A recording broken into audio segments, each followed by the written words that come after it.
This is Dolynny TV, ladies and gentlemen. We talked to Yesapuli RV earlier today, but now, you know what? Saturday, it's getting so dang close.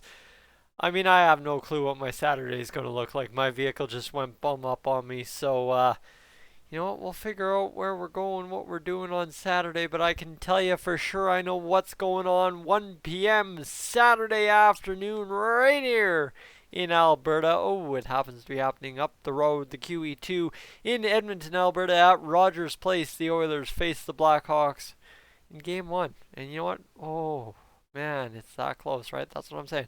So, why don't we preview something a little bit? Why don't we discuss a little something something here on it? And something something being what Jack Michaels tweeted out just a little bit ago, about 34 minutes ago. Sitting back, relaxing, having a pop, checking YouTube stuff, making sure everything's in line. And I missed this tweet from Jack Michaels because, I mean, if I had Twitter notifications on, maybe I'd get a video out once in a while a little bit faster, but that ain't the problem. So Jack Michaels talking about the intricacies of the schedule. Chicago, we know, took 2 of 3 from us this year. Both wins came at the end of an Oilers road trip. You can look at the schedule, it's a real thing. Jack Michaels is tweeting it, don't doubt it. Verified account on Twitter. Jack Michaels, the play-by-play voice of the Oilers.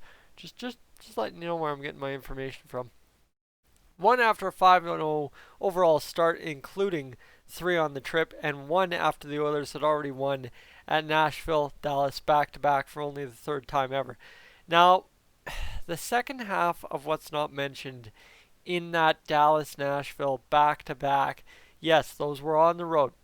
The game before that road trip is a road trip starting homestand, right? One game. So the Oilers had played 3 on the road against LA, Anaheim, Vegas, closed out the week, Hockey Night in Canada against the Winnipeg Jets on February 29th. Yeah, I remember we had a leap year this year. I know that's probably very lost in the details, but we did. So, you only had one home game in the span, actually 2 home games in the span of 2 weeks, if you count the Saturday night game on the 7th against the Columbus Blue Jackets, which we won 4-1. Can you believe our third to last game of the season was against Columbus? Anyone remember that? There might be a live stream out there of me doing that game. Couldn't tell you at this point.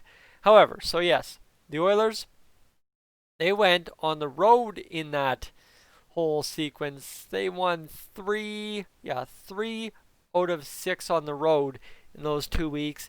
One of those losses being against the Chicago BlackHawks. So that's kind of your situation, right? The Oilers played 5 games, 5-0, lose a game against the BlackHawks. Then they lose after winning 3 in a row against the Blackhawks, or against tough teams, right? Winnipeg, a tough team. You've got Nashville. You've got Dallas, tough teams this year. And then, of course, you have Chicago ending those 2 streaks with a loss for the Oilers both times. So, kind of where does the point come, right? The Oilers gave up 3 goals on the 14th of October after that 5-win streak. And then, of course, they gave up 4 goals in the March 5th game. Okay, dandy, great. What about that win? How about March 11th against the BlackHawks, 5-3 at home after a 3-game homestand? That was game 3, in which they went 2-1.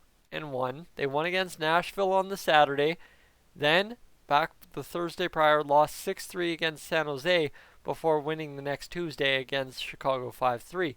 So you kind of see this, right? Is the Oilers, after a winning streak, not necessarily the strongest against the Blackhawks this season. That's kind of the history dictates.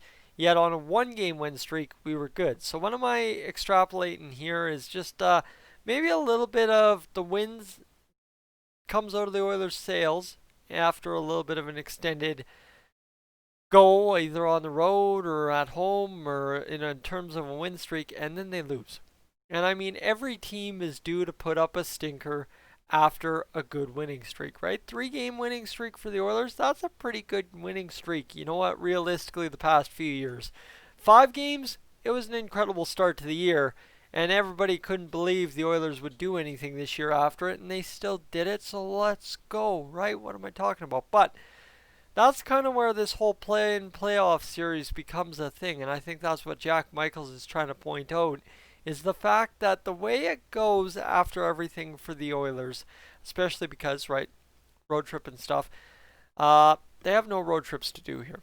The Oilers are at their home rink, they don't have to travel, and they get to play a 5-game play-in series. So history dictates when they get their groove going, based on where they start, they're pretty good. So if they start at home and have to do a couple things on the road kind of deal, not a problem. But at some point the win comes out of the sails. But you see, it's after 3 games or 5 games historically this season against the Hawks. And even if it's just a 1-game winning streak, they won that one, no problem. So let me just prove one more point and then we'll move on. That game against the Hawks on February 11th, they then went on to lose against Tampa Bay 3-1, and then win against Florida, win against Carolina. So you kind of see that Tampa Bay game was a little bit of a stinker too. So we won't worry about what happens after the Oilers win against Chicago, because the more important thing is what happens after they lose, or more so before they lose. Because the thing, I'd say theoretically, the Oilers have a 95% chance, in my biased opinion, of winning Game 1. That's straight up. If they know what they weren't doing in the exhibition game, i.e. not taking risks and just not driving the puck to the net to create injuries out of a game that didn't need to have injuries, they do that against Chicago, take the puck to the net, shoot the puck for the full 60, all the things that the Oilers are capable of doing, while also playing tight, solid defense and just eliminating 1 or 2 weapons the Blackhawks Game 1's in the bag immediately. Then, obviously the question becomes, how far do the Oilers extend this series? And I think that's kind of the question, right? Playoff predictions and all that. I've got it in 4. And if it's in 4, that makes sense, right? Obviously, you get the first 2 underway, or you win the first one, lose the second one, win the next 2. Kind of, it all depends on where that stinker comes in. Game 2, Game 3. Game 1, probably not a good time to have a stinker, but that's why I have it at a 95% chance. But you know the Hawks do have a good legitimate chance of doing at least 1 game of damage against the Oilers. So, based on what you've seen, is the Oilers historically coming into the Hawks losses, they've already kind of spent themselves. So if the Oilers aren't spent in Game 1, which they shouldn't be, they should be fully rested since Tuesday. Saturday's a win. Monday is more than likely a win. And then Game 3 is kind of that whole question mark. So that's where I look at it. Wednesday next week, we'll kind of know how this playoff series is going to go. Is based on everything kind of from the regular season, it looks like the first 2, as long as we play our way, will be cakewalks. The third game is going to be the question mark, and that is kind of the situation, right? How bad do the Oilers want to close out a series if they're in that position? And secondarily, if they're not in that position, how much can they salvage from what might be a losing game on Wednesday to take into the Friday night game, win it in 4 so as I can go enjoy Troy's bachelor party to the fullest, and as I raise Dr. Pepper because somebody's got to drive me home, and it's probably going to be me. So, right, in a day. It's up to the Oilers, and based on the math, the schedule prior to the Hawks games makes simple sense that no matter what, all 3 times we faced the Hawks this year, we were coming off a win, right? And extended winning streaks for 2 losses, a 1-game win before the win. So, the math kind of extrapolate around that. I think off that, you come in, you win the first 2. But Chicago, a playoff veteran team, an experienced team, a team that everyone's saying don't take lightly. I don't think Game 1 and 2 are going to be their game. I think Game 3 is where you will really see Chicago come through and shine. That is for sure. So, ladies and gentlemen, I'm Tyson. This is Dolynny TV. Thank you so much for tuning in to tonight's late edition. I know these 2 video nights are starting to kill me. You see I'm falling asleep here. I've had an eyelash in my eye all day poking my eyeball, so it's scratchy as all heck. But I'll let you guys get to sleep whenever you watch this video, right? I know based on stats, 60 people will watch this hour, and then another 120 will watch throughout the night. So get some sleep, get some rest. Friday's going to be a good night. Hockey Eve, playoff Eve. And then Saturday morning, get your butts in gear. 12:30 p.m. live stream goes live, and we get hockey underway for real on Dolynny TV. Guys, Tyson, Dolynny TV. Why am I saying it again?